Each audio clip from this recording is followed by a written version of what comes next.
Сәлем балақайлар, бүгін мен сендерге бай мен аудар көсе туралы жаңа ертегі айтатын боламын. Бір күні бай өзінің өте жақсы көретін торсығын ал жолдан шаршап келе жатырып, ауылдың маңайында тоқтаған жерінде ұмытып кетеді. Ол жерде кәрі балбалтас бар екен. Және сол жерден өтіп бара жатқан аудар көсе байдың торсығын көріп, оны есі келіп алып кетер деп тиіспей кете береді. Бірақ сол күні кешке қарай бай аудар көсеге: "Аудар көсе, сен осы бір торсық көрген жоқсың ба? Өте бағалы. Менің туысқандарымның маған сыйлаған сыйы еді. Көрген жоқсың ба?" деп сұрайды.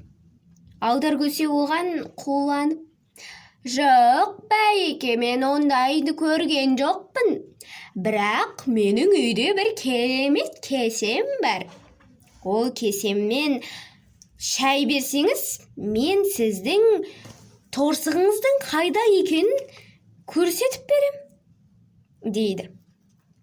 Әлгі бай соған сенген: "Иә, аудар, біздің үйге келе ғой" деп оны үйіне шақырып алады. Бірақ ол үйіне шай берген кезде аудар көсе ұзақ отырады. Содан бай оған онша нана қоймайды. Сөйтіп, аз уақыттан кейін оның болжамы шығады. "Сенің торсың менің кесемнің айтуы бойынша әлгі ауылдың сыртындағы кәрі балбалтастың қасында" дейді аудар көсе. Бай оған: "Рас па?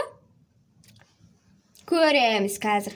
Егер өтірік болып шықса, аудар көсе, менен жақсылық күтпе" дейді.